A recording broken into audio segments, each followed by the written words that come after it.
Bismillahirrahmanirrahim. Assalamualaikum warahmatullahi wabarakatuh. Alhamdulillah wassalatu wassalamu ala Rasulillah wa ala alihi washabbihi wa mawalah. Amma ba'd. Disyukur kehadirat Allah, salawat dan salam semoga tercurah pada Rasulullah sallallahu alaihi wasallam dan mudah-mudahan tercurah pula kepada kita semua sebagai pengikut beliau insyaallah sampai akhir zaman nanti. Hadirin, izinkan sebelum menyampaikan saya sapa terlebih dahulu pada para Ketua Pembina Yayasan Fitra Insani Bandung dan segenap jajaran yayasan yang hadir pada kesempatan hari ini, kepala sekolah yang juga berkesempatan hadir kali ini, guru-guru TTQ, orang tua, ayah bunda yang mendampingi putra-putrinya yang insya Allah pada kesempatan kali ini akan diwisuda. Sepatutnya kita mengucapkan sekali lagi alhamdulillah, nikmat yang terbesar yang Allah karuniakan kepada kita bisa menghadiri acara wisuda ini yang terkait dengan tema Al-Quran, apalagi wisudanya wisuda Al-Quran, di mana Allah Subhanahu wa Ta'ala memberikan keistimewaan kepada umat manusia ini dengan dihadirkannya Al-Quran kepada kita semua. Yang ingin saya sampaikan pada kesempatan kali ini tidak lepas dan tidak akan jauh bagaimana sepatutnya dan selayaknya ketika Allah Subhanahu wa Ta'ala mengkaruniakan Al-Quran kepada kita, maka menjadi hal yang insya Allah Allah juga permudah bagi kita untuk dekat senantiasa dengan Al-Quran. Ayah bunda dan seluruh hadirin yang hadir pada kesempatan kali ini, terkait bagaimana kita bisa berinteraksi dengan Al-Quran, kita bisa kemudian dekat dengan Al-Quran, mau tidak mau kita harus, yang pertama harus menghadirkan motivasi yang kuat. Mengapa harus Al-Quran? Apabila pertanyaan ini belum terjawab, maka akan sangat sulit bagi kita semua untuk melanjutkan kepada pertanyaan bagaimana cara kita melakukannya.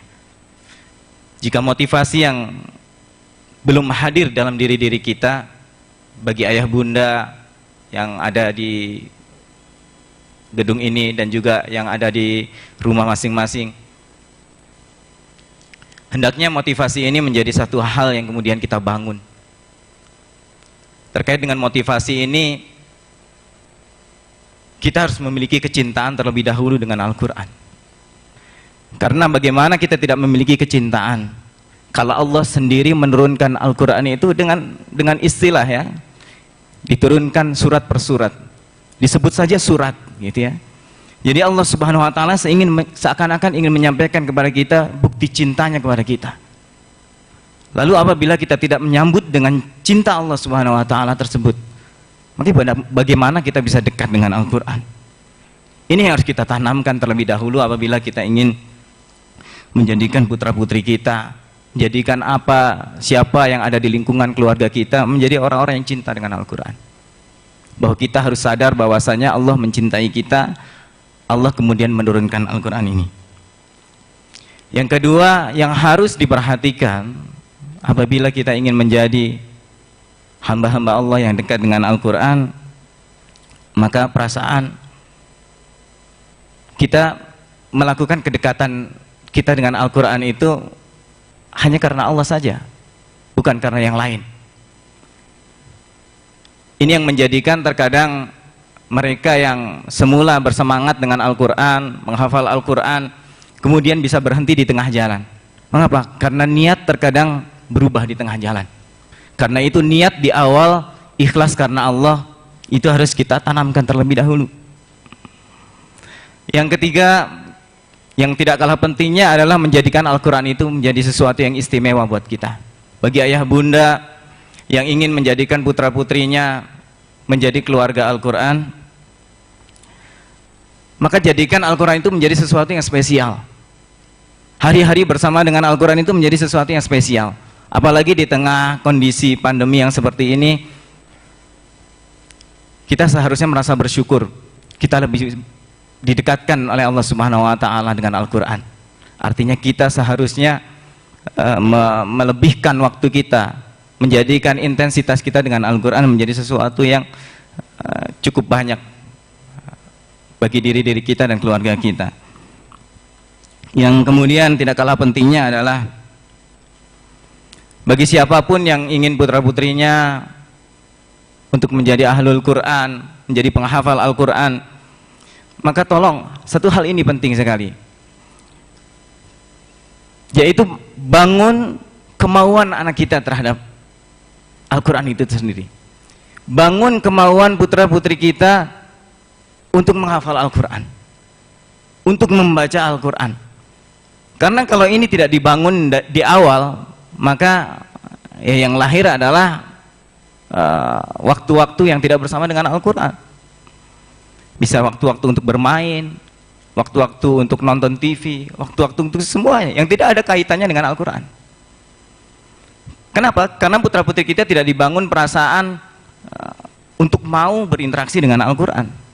Dan ini tidak bisa dijelaskan secara singkat, dan hanya ayah bunda yang lebih tahu gitu ya, yang lebih tahu bagaimana mengkondisikan agar putra-putri kita mau untuk kemudian menghafalkan Al-Quran. Baru setelah itu masuk kepada strategi, dan ini bagaimana strategi ini tentunya masing-masing punya sesuatu yang berbeda gitu ya. Menjalankan strategi yang paling penting adalah, kata kuncinya, ketika kita menjalankan strategi bagaimana mendekatkan putra-putri kita menjadi seorang penghafal Al-Quran, maka tolong berikan waktu khusus untuk Al-Quran. Berikan waktu khusus untuk Al-Quran setiap harinya. Meskipun itu tidak lama, bisa setengah jam, dimulai dari setengah jam, dimulai dari 1 jam, atau bahkan kalau mungkin itu terlalu lama, dimulai dari 10 menit, 5 menit. Tapi bagaimana itu terus terbangun, kebiasaan itu terus terbangun. Itulah yang akan menjadikan keluarga kita, putra-putri kita, dan siapapun yang ingin dekat dengan Al-Quran, maka dia akan semakin lama membangun kebiasaan-kebiasaan dekat dengan Al-Quran. Ya. Ini yang terkadang menjadi sesuatu yang terlupakan, dan ingin saya tekankan pada kesempatan kali ini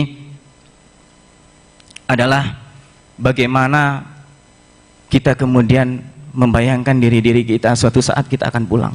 Dan insya Allah ini sesuatu yang pasti, bahwa kita akan pulang, semuanya akan pulang kepada Allah Subhanahu wa Ta'ala. Dan pertanyaan, apa yang akan kita bawa ketika kita pulang menghadap kepada Allah Subhanahu wa Ta'ala? Maka diri pribadi saya sendiri, kenapa saya kemudian memilih Al-Quran menjadi sesuatu yang prioritas di keluarga? Karena saya menyadari bahwa diri saya akan pulang, anak-anak saya akan pulang, semuanya akan pulang. Dan saya ingin ketika saya pulang, anak-anak saya pulang nanti yang mengantarkan dengan bacaan Al-Quran, mendoakan kami dengan bacaan Al-Quran.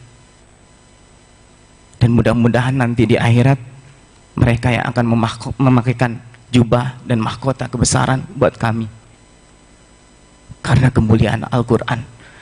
Dan inilah Allah Subhanahu wa Ta'ala katakan bahwa Al-Quran ini adalah amalan yang akan kita bawa sampai ke akhirat. Bahkan di surga nanti kita akan diminta oleh Allah Subhanahu wa Ta'ala membacakan bacaan Al-Quran kita. Karena motivasi-motivasi inilah kemudian saya memutuskan untuk kemudian memprioritaskan keluarga bersama dengan Al-Quran. Mudah-mudahan saya doakan juga siapapun yang hadir pada kesempatan kali ini menjadi ahlul Quran, kemudian sama-sama kita nanti di surga berkumpul karena syafaat Al-Quran. Billahi taufiq wal hidayah. Assalamualaikum warahmatullahi wabarakatuh.